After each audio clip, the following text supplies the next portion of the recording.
Um e-mail reforça a suspeita de que o coronel amigo de Temer intermediou propina para o presidente.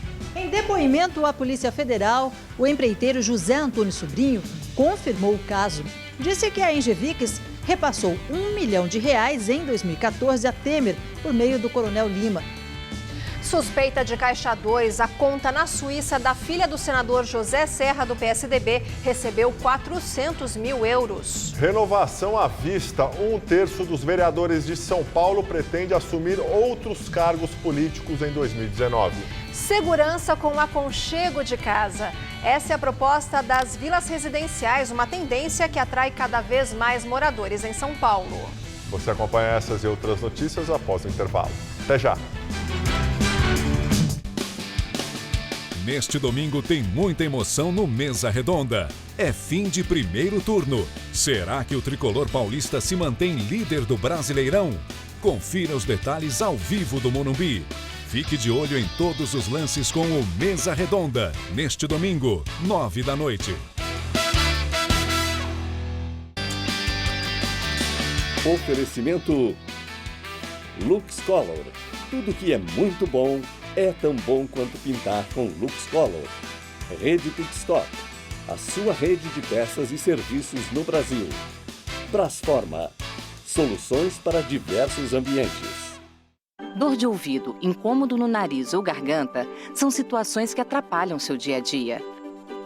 Aqui no Hospital Paulista, você conta com estrutura completa para tratar as dores mais comuns até as cirurgias complexas em otorrinolaringologia. Especialista em todas as consultas, pronto-socorro 24 horas, centro cirúrgico e UTI modernos, além de atendimento humanizado.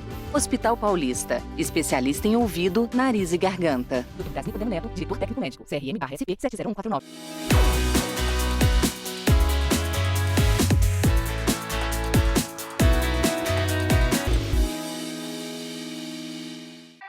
Tá a fim de escrever a sua própria história? Que tal dirigir a sua própria vida? Então corre pra cá, que a sua hora chegou. Bem-vindo ao Universo Casper, um lugar certo para você pensar, criar e questionar. Na Casper, razão e emoção se unem para fazer diferente, fazer melhor. E você, aceita o desafio? Tem muita coisa nova te esperando por aqui. Faculdade Casper Líbero, Vestibular 2019. Paixão por comunicação. Silva, Santos, Oliveira, Pereira. Você sabe de onde vinham os sobrenomes mais comuns do Brasil? No Todo Seu de hoje, o pesquisador Rodrigo Trespar explica pra gente.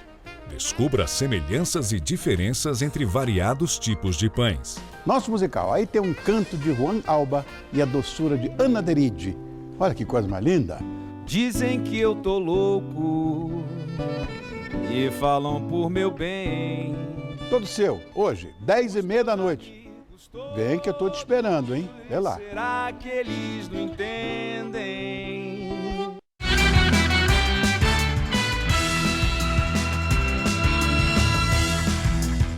Olá, boa noite. Boa noite. Em todo o Brasil, apenas 16% das crianças foram imunizadas até agora contra o sarampo e a poliomielite. E para aumentar esse número, o Ministério da Saúde faz amanhã o dia D de vacinação. Amanhã, em todo o Brasil, 36 mil postos de saúde estarão abertos para atender o público-alvo da campanha. Crianças entre 1 até 5 anos de idade, mesmo aquelas que já tomaram uma dose da vacina. A meta do governo é vacinar 11 milhões de crianças até o final de agosto, quando termina a campanha.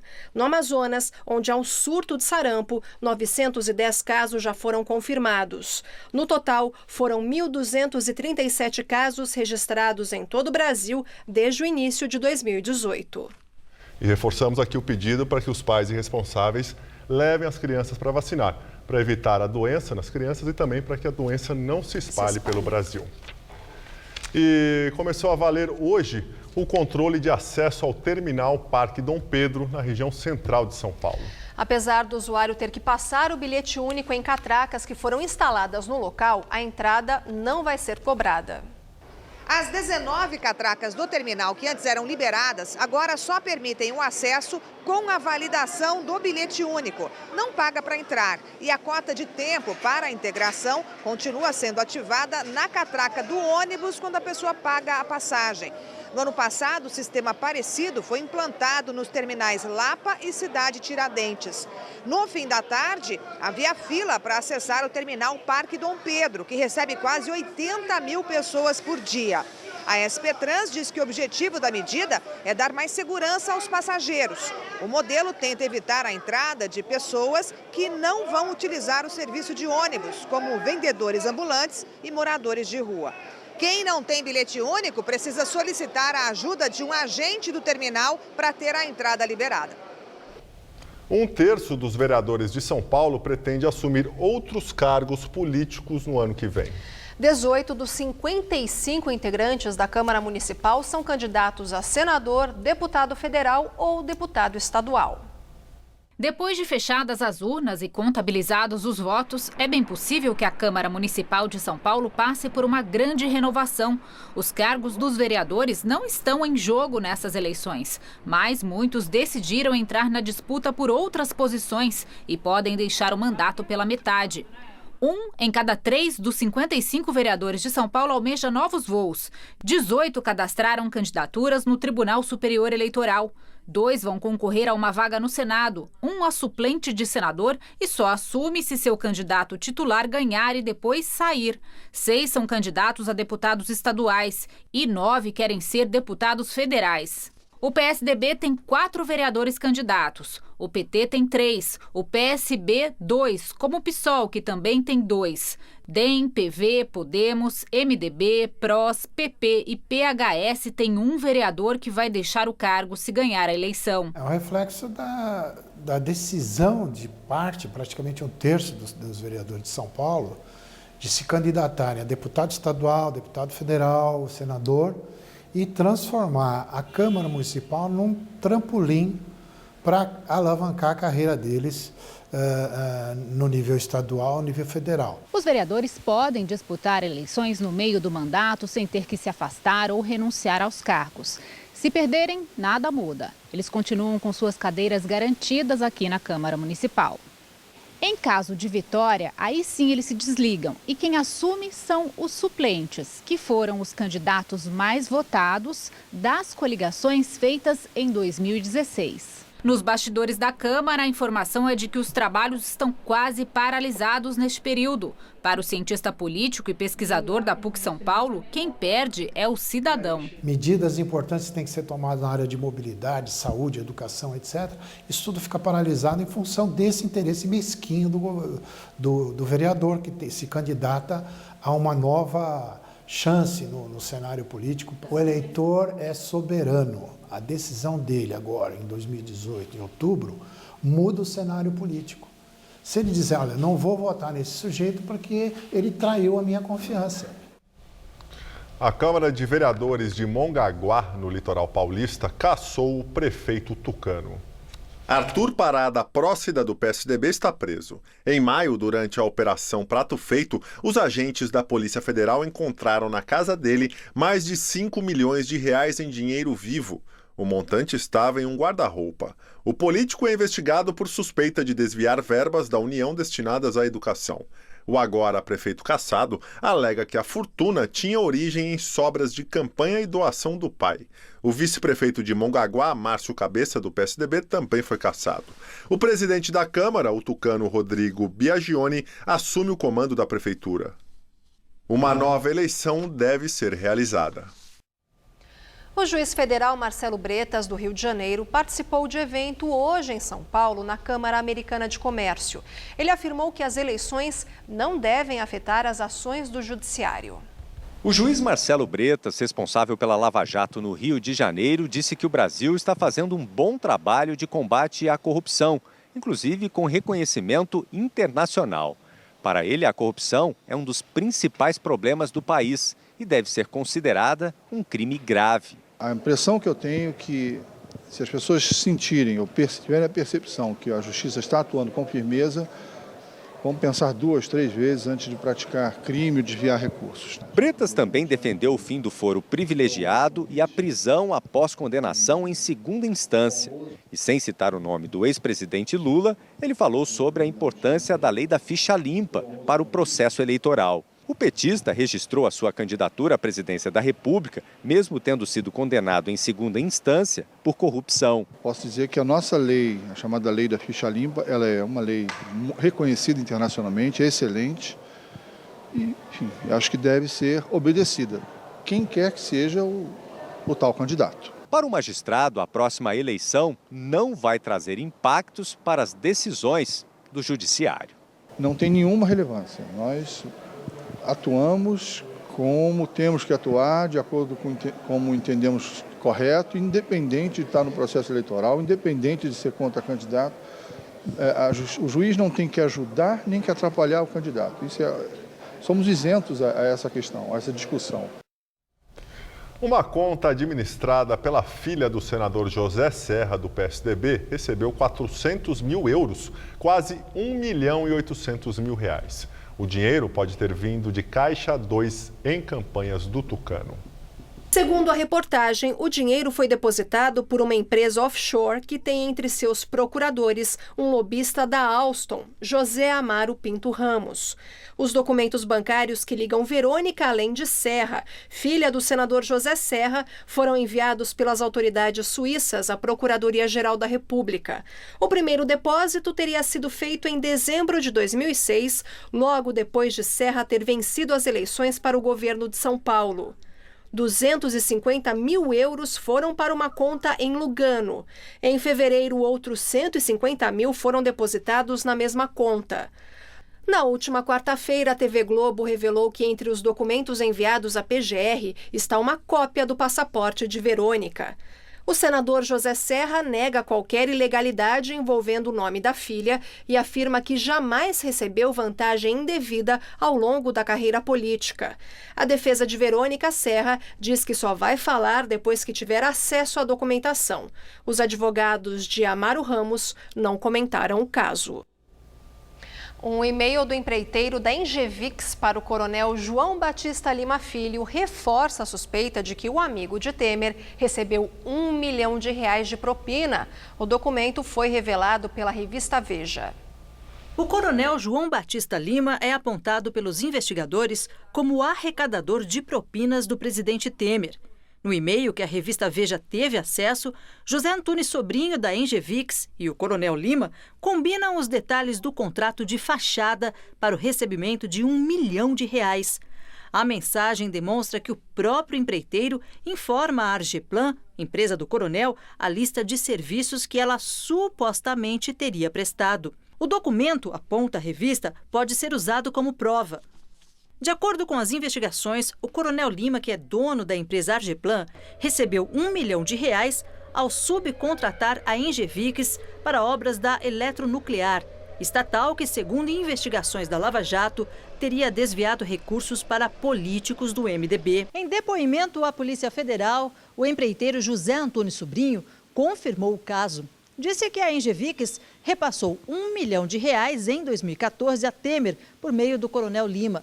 Aos investigadores, no entanto, disse que o coronel pediu e recebeu o montante em nome do presidente, mas que o dinheiro não era propina. Segundo ele, o R$1 milhão repassado a Lima era simplesmente apoio político à campanha presidencial, um gesto de boa vontade visando aproximação com o governo. José Antunes Sobrinho fechou acordo de delação premiada com a Justiça. Ainda falta a homologação, o que pode ocorrer nos próximos dias. E o conteúdo poderá ser usado em várias investigações da Lava Jato. Entre elas, no inquérito dos portos, que investiga se o presidente Michel Temer favoreceu empresas portuárias em troca de propina. O empreiteiro chegou a ser preso em setembro de 2015 pelo esquema de corrupção na Petrobras. No ano seguinte, passou a cumprir prisão domiciliar. Na Lava Jato, já foi condenado a 8 anos de cadeia. Temer nega todas as acusações. O ministro Luiz Roberto Barroso, vice-presidente do TSE, vai relatar o registro e as impugnações da candidatura de Lula. A defesa do ex-presidente avalia pedir ao Superior Tribunal de Justiça que analise também a situação eleitoral do petista. Até segunda-feira, a defesa de Lula deve entrar de novo com uma série de recursos para tentar garantir que Lula possa concorrer à presidência esse ano. Os advogados buscam no STJ alguma saída para garantir o nome do petista na corrida eleitoral até o dia 17 de setembro, que é o prazo final para eventual troca de candidatos pela Justiça Eleitoral. A estratégia é ganhar tempo e postergar a decisão dos tribunais. Se realmente o ex-presidente ficar impedido de disputar o Planalto, o substituto será o candidato a vice na chapa, o ex-prefeito de São Paulo, Fernando Haddad. Ainda no embate jurídico, mas no Superior Tribunal Eleitoral, agora ficou definido.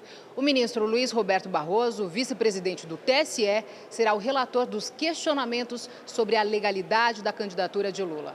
Os processos que estavam com o ministro Admar Gonzaga, o preferido dos petistas, já foram todos encaminhados para Barroso, que é relator da candidatura do ex-presidente e também um defensor da lei da ficha limpa, que impede a participação nas eleições de quem foi condenado em segunda instância. É a situação de Lula, que está preso em Curitiba desde abril, e a pena dele, no caso do triplex em Guarujá, é de 12 anos e 1 mês de prisão.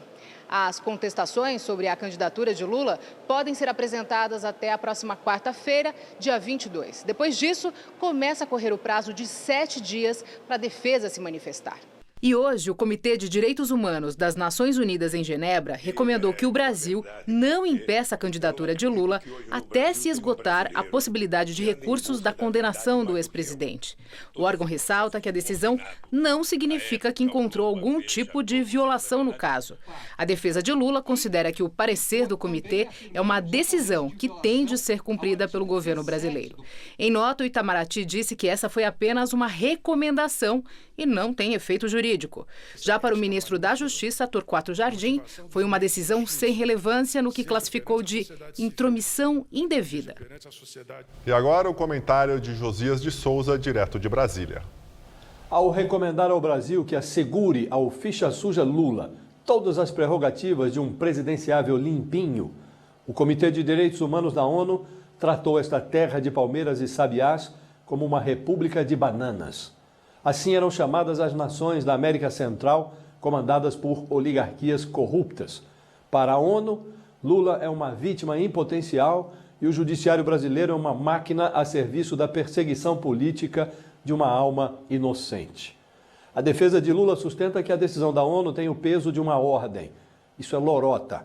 Trata-se de uma recomendação que precisa ser respondida pelo TSE, impondo ao ex-presidente ficha suja os rigores da lei da ficha limpa. Qualquer providência diferente acomodaria sobre o mapa do Brasil a carapuça da República de Bananas, com o selo de qualidade da ONU. Boa noite. Domingo, às 11 da noite, o Hora do Voto recebe Eduardo Jorge, candidato à vice-presidência da República, na chapa de Marina Silva, pela coligação Rede PV.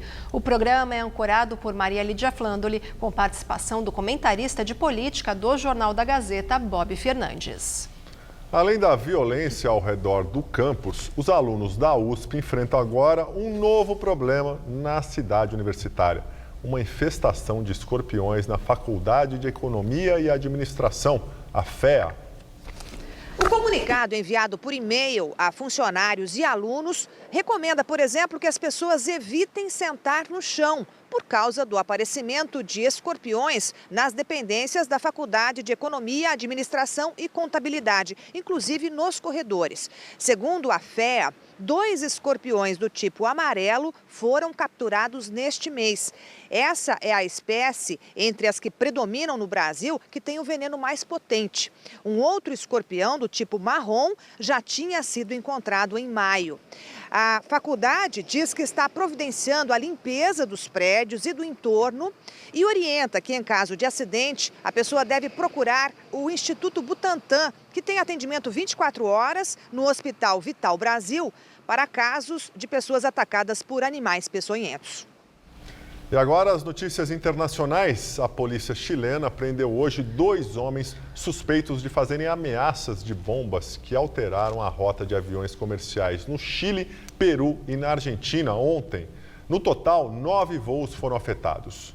Centenas de passageiros e bagagens ficaram presos nos aeroportos alvos das ameaças. Um dos suspeitos tem 29 anos e foi preso no norte do Chile durante a madrugada. As identidades deles ainda não foram divulgadas. Os militares norte-americanos acreditam que a China está se preparando para atacar o território dos Estados Unidos. O Pentágono divulgou um estudo dizendo que a China estaria trabalhando em uma missão nuclear. O Departamento de Defesa americano afirma também que os chineses ampliaram as operações de bombardeios nos últimos anos. A intensificação de treinos teria como objetivo atacar os Estados Unidos e seus aliados. Os Estados Unidos se dizem preocupados com o crescente orçamento militar chinês, que deve ser de 190 bilhões de dólares este ano. O orçamento militar americano, o maior do mundo, é de 620 bilhões de dólares também este ano. Foi iniciado o processo para cassar a concessão da empresa que operava a ponte Morandi, que desabou em Gênova, na Itália. O Estado organizou um funeral coletivo para as vítimas do acidente. Pelo quarto dia, bombeiros ainda procuram 5 desaparecidos. 38 pessoas morreram. Hoje, o trabalho dos bombeiros foi interrompido por um incêndio nos escombros. O fogo pode ter sido provocado pelo atrito dos tratores e escavadeiras com os blocos de concreto da ponte. Com o desabamento, vários prédios terão que ser demolidos, segundo as autoridades. A maioria dos mortos no acidente vai ser enterrada amanhã em funeral organizado pelo Estado, com a presença do presidente italiano e do primeiro-ministro. 17 famílias vão fazer os próprios velórios em sinal de protesto contra a negligência que teria causado a queda da estrutura. O governo declarou sábado como Dia Nacional de Luto.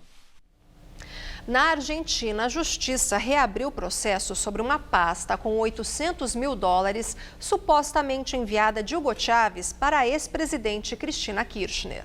Tribunal argentino reabriu o caso de uma maleta com dólares que teria sido enviada pelo governo Chávez para a campanha presidencial de Cristina Kirchner em 2007. O dinheiro trazido para a Argentina pelo empresário venezuelano Guido Antonini Wilson foi descoberto por uma agente de alfândega no aeroporto de Buenos Aires. Um pedido de extradição para o empresário com cidadania americana que mora nos Estados Unidos já foi feito anteriormente. O ex-ministro do Planejamento, Julio De Vido, que está preso por corrupção, foi convocado para depor nesse processo em setembro.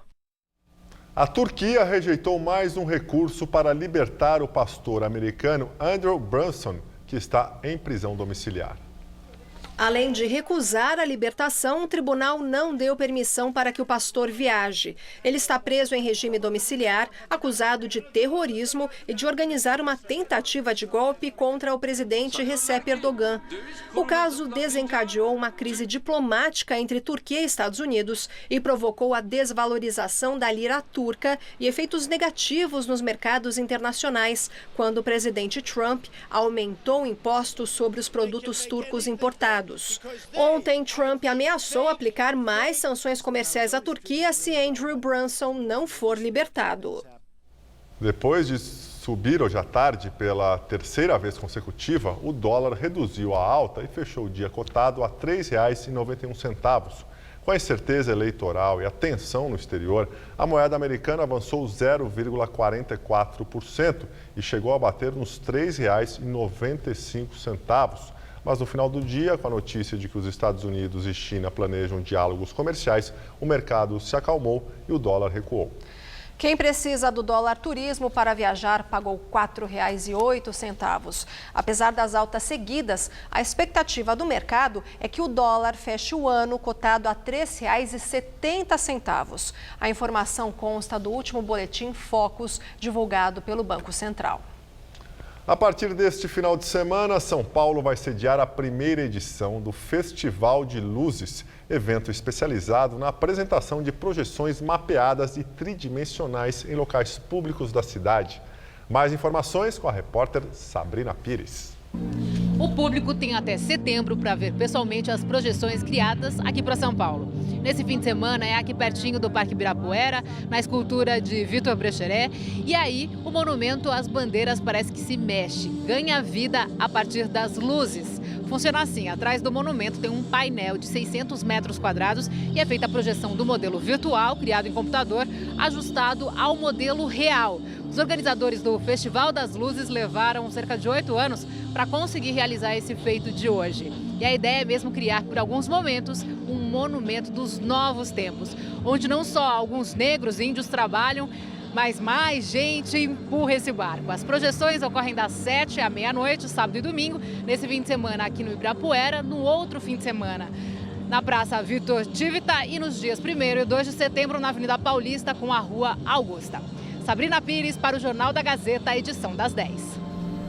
Bem legal. Valeu, Sabrina. Segurança e tranquilidade são as preocupações de quem procura um imóvel aqui em São Paulo. No meio de tantos prédios, as vilas têm sido a opção de muita gente que deseja privacidade de uma casa. E elas já somam cerca de 2.000 aqui na capital e a previsão é de crescimento. Numa cidade como São Paulo, onde uma das grandes preocupações é com a segurança, morar em prédios é a alternativa mais óbvia para ter proteção. Prédio tem porteiro, tem mais segurança. Normalmente você vai ter mais câmera, porque mais gente para dividir o dinheiro, para pagar a câmera e tudo mais. Então eu acho que é bem mais seguro. Mas muita gente que pensa assim também adoraria viver numa casa. Porque tem um quintal, podemos aproveitar o quintal, o ambiente. E para transformar esse desejo em realidade e ainda assim ter segurança, a escolha de muita gente é esta aqui, morar numa casa de vila. E nos últimos anos, mesmo com a crise, a busca por esse tipo de imóvel tem aquecido os negócios nesse segmento do mercado. A capital paulista tem hoje cerca de 2.000 vilinhas. Normalmente são ruas sem saída, fechadas com portões com aval da prefeitura. Ricardo Nascimento trabalha numa imobiliária especializada em casas de vila. Segundo o corretor, nos últimos anos, as vendas têm crescido em média 15% ao ano. Você tem a segurança de um condomínio vertical ou um condomínio horizontal com custo bem inferior. Carlos mora há 15 anos numa casa de vila e conhece bem esses benefícios. Faço uma série de atividades aí que talvez ou numa casa de rua ou num prédio já ficaria um pouco mais restrito. Mas tudo isso tem um custo. De acordo com o corretor, em comparação com um imóvel de rua, comprar ou alugar uma casa de vila é mais caro. A casa de vila é mais valorizada. Ela é 20% a 30% mais valorizada do que uma casa de rua. A Zona Sul e Oeste são as mais procuradas. Quem se interessa por esses imóveis são normalmente idosos acostumados com casas, casais jovens com filhos pequenos ou jovens solteiros, como a empresária Carla Beatriz. Ela cresceu no interior, onde nunca morou em um prédio. Mas depois de vir para São Paulo, ela só viveu em apartamento com amigos. Sempre quis morar em casa. Era um sonho de 6 anos. Só que como eu dividia a moradia e as pessoas não compravam essa ideia. Há 8 meses, ela encontrou o cantinho que procurava nesta vilinha na Zona Oeste. É um clima de interior aqui. Eu adoro isso. Bem, e a semana vai terminando fria e chuvosa aqui em São Paulo, mas sem grandes volumes de chuva. Tivemos apenas alguns chuviscos pontuais. E agora, aqui na região da Avenida Paulista, faz 16 graus. E com o final de semana chegando, todo mundo quer saber como fica o tempo. Teremos sol, Mariana Armentano? Olha, o sol predomina pelo estado sim, mas aqui na capital amanhã ainda teremos muita nebulosidade, mas não chove e a temperatura sobe gradualmente, viu? Nessa madrugada, mínima de 14 e máxima amanhã à tarde de 22 graus, com sol entre muita nebulosidade ainda. Aí no domingo esquenta e o tempo até abre mais. Máxima de 26 graus por aqui. E a semana começa bem mais quentinha que essa última que passou. Na segunda-feira, os termômetros devem ficar entre 13 e 27 graus, sem chances de chuvas. Nós ficamos por aqui. A edição de hoje pode ser vista no site do Jornal da Gazeta. Boa noite para você. Parabéns pelo seu aniversário, Gabriel. Aproveite seu fim de semana. Obrigado. Até segunda. Até segunda-feira. Muito obrigado pela companhia. Tenha uma excelente noite. Assista agora o programa Rony Fon com todo o seu. Ótimo final de semana.